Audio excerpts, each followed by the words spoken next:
حضرت ابو ذر رضی اللہ تعالیٰ عنہ ارشاد فرماتے ہیں کہ حضور صلی اللہ علیہ وسلم نے فرمایا لو تعلمون ما اعلم، اگر تم لوگ وہ جانو جو میں جانتا ہوں، جو کچھ میں جانتا ہوں اگر تم لوگ وہ جاننے لگو، جو میں جانتا ہوں وہ تم لوگ جاننے لگو، تو پھر اللہ کے رسول صلی اللہ علیہ وسلم نے فرمایا لَضَحِكْتُمْ قَلِيلًا، تو ہنسنا کم کر دو گے، ہنسنا کم کر دو گے، وَلَبَكَيْتُمْ كَثِيرًا، اور رونا زیادہ کرو گے۔ پھر اگر جو کچھ میں جانتا ہوں اگر تم لوگ جانو، اللہ کے عذابات ہیں ان کو تم لوگ جانو، عذاب قبر کا عذاب ہے ان کو تم لوگ جانو، تو تم لوگ ہنسنا کم کر دو گے، رونا چھوڑ دو گے۔ وَمَا تَلَذَّذْتُمْ بِالنِّسَائِكُمْ عَلَى الْفُرُوشِ، اور عورتوں کے ساتھ رات کو سونا بھی چھوڑ دو گے، بستروں پہ عورتوں کے ساتھ سونا بھی چھوڑ دو گے۔ وَلَخَرَجْتُمْ إِلَى الصُّعُودَاتِ تَجْأَرُونَ إِلَى اللَّهِ، اور جنگلوں کی طرف نکل جاؤ گے، جنگلوں کی طرف نکل جاؤ گے، اللہ سے فریاد کرتے ہوئے جنگلوں کی طرف نکل جاؤ گے،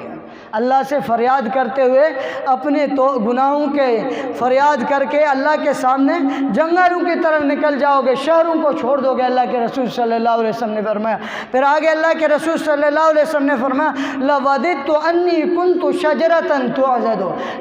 میری تمنا ہے، اللہ کے رسول صلی اللہ علیہ وسلم نے فرمایا میری چاہت ہے کہ کاش میں کوئی درخت ہوتا جس کو کاٹ دیا جاتا،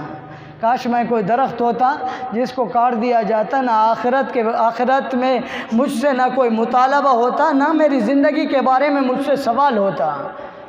وہ کون کر رہے امام الانبیاء، جن کے لیے اللہ تعالیٰ نے تو دنیا میں فرمایا کہ